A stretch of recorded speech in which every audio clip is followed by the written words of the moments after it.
Welcome to This Explainer. Today, we're diving into the absolute roller coaster that is the World Cup journey of Lionel Messi. It's a story packed with staggering numbers, literal weight of the world pressure, and ultimately, the sweetest redemption you could possibly imagine. We're going to break down the facts and figures behind one of the most legendary careers in sports history. To really grasp the weight of this story, we gotta set the stage. Imagine this.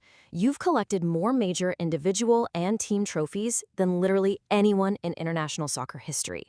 Your resume is completely flawless. But there's an elephant in the room. What happens when you've won absolutely everything, except the single prize that matters most? For years, Messi was this unstoppable force, gathering every accolade under the sun. Well, except one. Prior to 2022, he had 0 World Cups. It created the ultimate tension. You've got this virtually perfect career, but it's missing the one trophy required for true global immortality. The pressure to check that final box, honestly, it was unlike anything we've ever witnessed. But long before the confetti and the unparalleled triumphs, the man affectionately known as La Pulga, Spanish for the Flea, had to go through the ringer. Before he was the triumphant captain hoisting that gold trophy, he was a player carrying the desperate hopes and heavy expectations of an entire soccer-crazed nation right on his shoulders. His progress on the world's biggest stage was really a slow build. Back in 2006 in Germany, a young Messi made his mark, reaching the quarterfinals. In 2010, another quarterfinal run. But then came 2014 in Brazil, which culminated in a truly agonizing finish as the runner-up. 113th minute. After a grueling, scoreless battle, the trophy was snatched away by Germany's Mario Götze with a championship-sealing extra-time goal. For Messi to be so painfully close, literally just 7 minutes away from a penalty shootout for the title, it was a devastating blow. And you know what the ultimate irony was? Despite that 1-0 loss to Germany, Messi actually won the Golden Ball as the tournament's best player. He delivered 4 goals and an assist. But let's be real.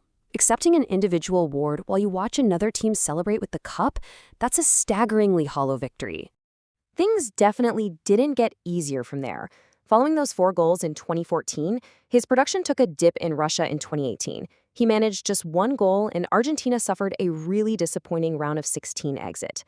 At that point, Father Time was ticking loudly, and a lot of people started wondering if his championship window had permanently slammed shut. But then came 2022.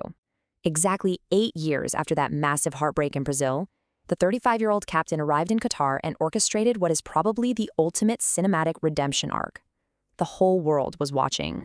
That legendary final against France literally had everything. Messi and Argentina had to outlast a brilliant Kylian Mbappe, survive a totally nerve-wracking penalty shootout, and push through absolute exhaustion. But ultimately, Messi did it. He finally hoisted the trophy, securing Argentina's 3rd World Cup title and their very first since way back in 1986. His performance in Qatar was just historic. With 7 goals and 3 assists, he didn't just win the cup. He became the first and only player in history to win the World Cup Golden Ball for a 2nd time. It's just incredible. And his longevity? It's unmatched. From 3 appearances back in 2006, all the way to a spectacular projected 2026 finale in North America. When we look at those staggering projections for 2026, 8 goals and 4 assists, the idea that a player's production could actually peak in his later tournaments totally defies conventional logic. But you know, it makes perfect sense when you factor in how brilliantly he evolved. He went from being this lightning-fast winger into a masterful, pace-controlling playmaker who dictates the entire rhythm of the game. So when we zoom out and look at his complete body of work, the cumulative numbers are just mind-blowing. This is exactly what a legacy looks like when it's quantified over 2 full decades of World Cup soccer. Let's break it down. 33. That is 33 total appearances on the World Cup stage. Just making 1 World Cup is a massive career pinnacle for most players. Playing in 33 matches, that's a true testament to his unmatched endurance and his immense importance to Argentina across multiple generations of players. 2,934. That's nearly 3,000 minutes operating under the most intense, suffocating pressure imaginable in sports, with literally billions of eyes scrutinizing every single touch of the ball. 21. That's 21 monumental goals for Argentina. It showcases a finishing ability that definitely evolved over the years, but never once faded when his team needed him the absolute most.